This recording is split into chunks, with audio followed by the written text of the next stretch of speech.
Chị bọn không mà muộm lên khu sợ ra một khi muộm cần tiếc không phải muộm tràn chứ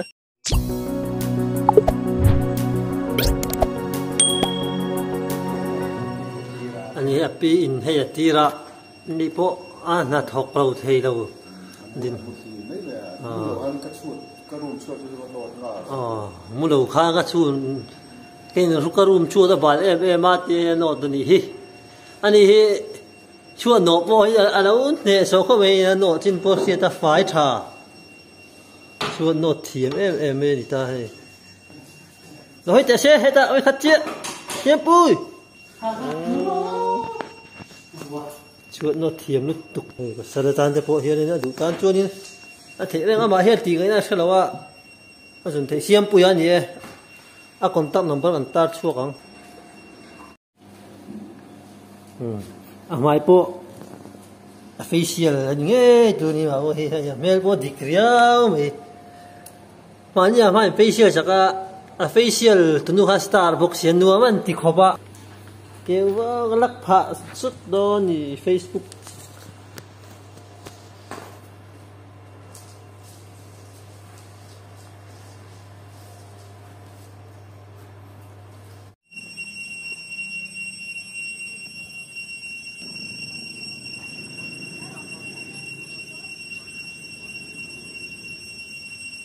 khu rem rồi bạn ya akhil cái khang hu nghe đi khang hu như đâu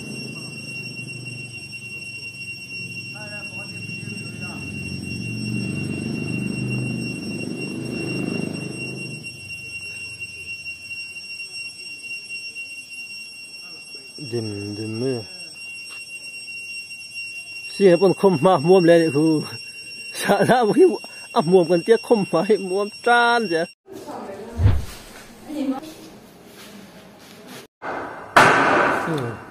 tôi lấy cần xiêm thật đó nè bạn nhà ăn chuột đó nhỉ nhà ăn xiêm đó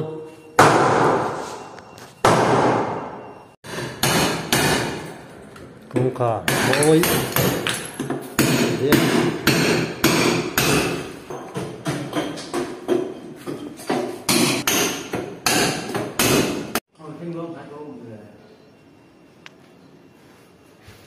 mình chụp mà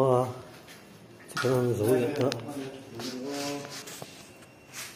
giờ cảnh rồng luôn này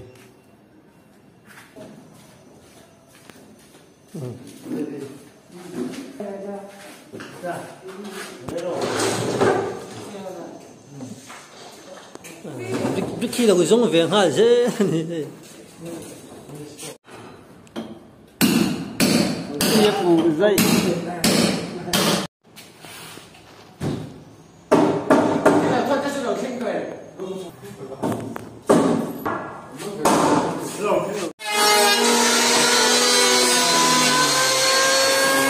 cái kia về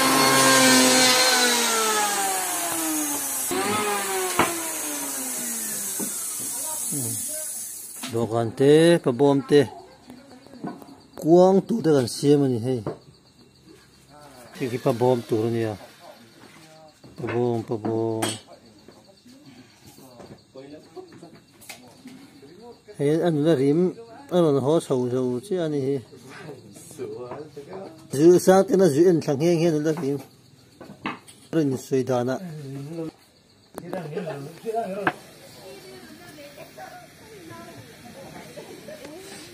cái xe như anh cúc mấy đúng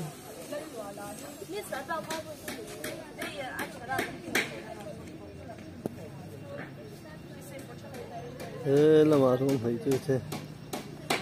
hey here anh địch tu tên nha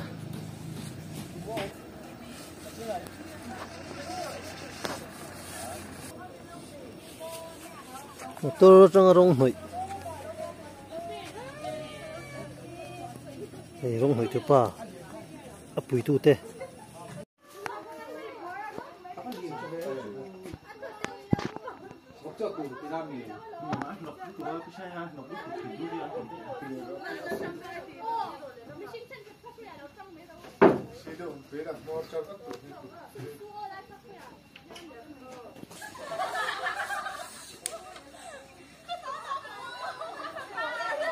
Cuồng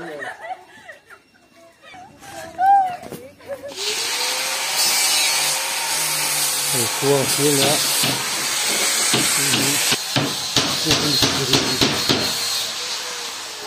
Anh em phải cuồng mystery nhá, với cái độ cản mystery này về thôi ngay. Thì khi là khi pa bom mystery này về đấy thôi nhỉ. Đây là bom. Khói thiam. Về rồi đây.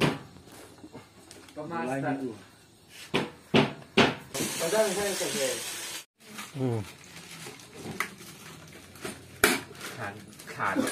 ละลายแล้ว